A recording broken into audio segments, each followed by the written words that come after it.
The scent of burning cellulose still clings to the sterilization vents.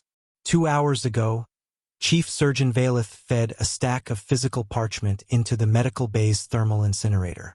She performed the action manually, watching the localized heat coils consume the documents. In a facility that has relied exclusively on quantum data archiving for 3 centuries, my instructor chose analog destruction.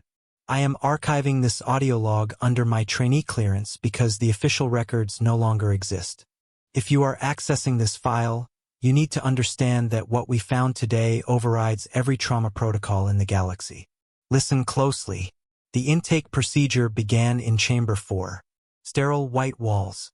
The low, rhythmic hum of diagnostic matrices calibrating to a new biological signature. Jonah Kresk, a human male, sat on the edge of the examination table with his hands folded neatly in his lap. His file listed his Earth occupation as a librarian, a role that apparently required the unbothered, absolute stillness of a creature accustomed to silent rooms. He tracked the automated diagnostic lasers mapping his topography without flinching, exhaling in slow, measured rhythms like a man waiting for a delayed transport vessel. He was waiting for us to finish. Chief Valeth requested a routine epidermal scrape. The primary holograms projected his vitals in a steady blue illumination. Temperature hovered at 37 degrees Celsius. Blood pressure registered slightly above the galactic mean. A deep tissue skeletal density scan was scheduled to conclude the session. Valeth abruptly halted the primary laser, which meant the optical sweep had caught a surface anomaly. Previous injury? Valeth asked, directing a clinical manipulator toward the human's left forearm. A jagged, pale mark disrupted the melanin pattern near his wrist. The tissue was flat, discolored, entirely devoid of normal follicular growth. Jonah glanced down at the limb. Broke the radius a few years back. Slipped on ice. Frozen water. The specimen had lost traction on a naturally occurring environmental hazard and suffered catastrophic structural failure.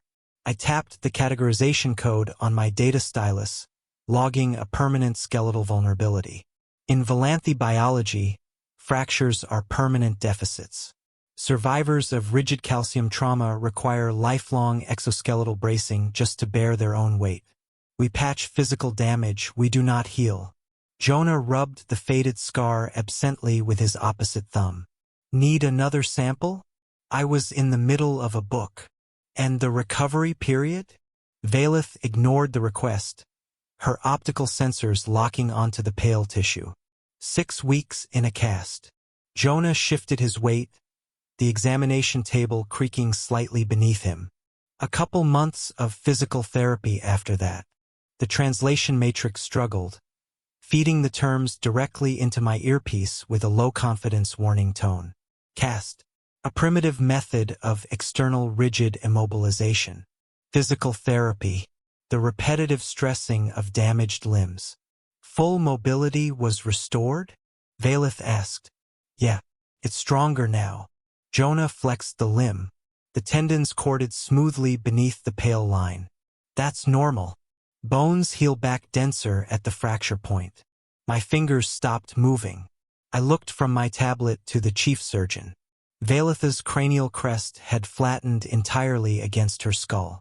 The quiet hum of the room suddenly felt suffocating.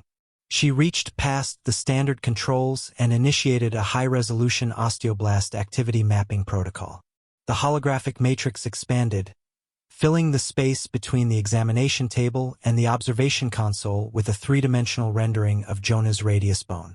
The projection segmented the calcium structure into precise thermal gradients. Jonah reached into his canvas satchel with his right hand. He retrieved a small, bruised red fruit and a folding iron blade. He pressed the metal edge against the fruit's skin, peeling it in one continuous, thin ribbon. The wet scrape of steel-peeling flesh echoed against the sterile tiles. The diagnostic matrix chimed. The previously fractured section of the radius did not display the expected porous degradation. It glowed a dense, brilliant violet on the thermal spectrum. The osteoblast activity in that localized region was not merely elevated. It was optimized. The bone had rebuilt itself with concentrated structural reinforcement exactly at the point of its prior failure. 48 hours, give or take, Jonas said quietly, chewing a slice of the fruit. That's when the bone starts laying down new matrix.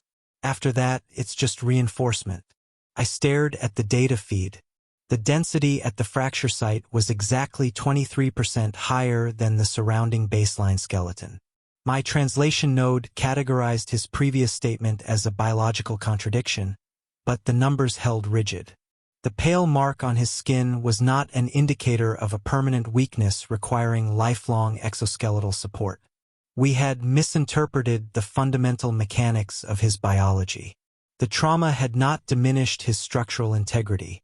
It had served as a localized evolutionary trigger. The human had not simply healed. He had upgraded. The bone is denser now, I whispered. Valeth did not acknowledge me. Her hands moved across the terminal with frantic precision. She cross-referenced the human cellular regeneration timeline against all 47 cataloged sentient species. The matrix returned 0 matches. Every fracture a human survives makes their skeleton more resistant to subsequent kinetic impacts. They evolved on a world that actively crushes them, and they adapted by weaponizing their own structural failures. The stakes materialized in the space between us. First, the collapse of standard xenomedical trauma protocols. Second, the inevitable catastrophic attempts by other species to replicate this anti-fragile physiology through intentional self-mutilation. Third, the undeniable reality that the galaxy could not safely interact with a species that required lethal force just to prevent them from growing stronger. Valeth severed the connection to the Academy's quantum archive. A physical lockdown protocol sealed the chamber doors. The chief surgeon, a veteran of 93 standard cycles, slumped against the diagnostic console. Her tertiary breathing gills flared in a rapid, uncontrolled rhythm, struggling to process the oxygen in the suddenly suffocating room. "Am I free to go?" Jonah asked, wiping the blade on his trousers. Valeth authorized his departure manually. She did not speak. She routed the raw scan data directly to the physical media printer, entirely bypassing the digital mainframe. The incinerator coils glowed a dull orange beneath the ventilation grate. Flakes of blackened cellulose drifted upward, catching the ambient blue light of the deactivated holographic projector. Jonah Kresk walked down the primary corridor, his left sleeve rolled up to the elbow. The pale, jagged tissue near his wrist caught the overhead illumination. The heavy blast doors slid shut behind him, leaving only the scent of smoke settling over the examination table.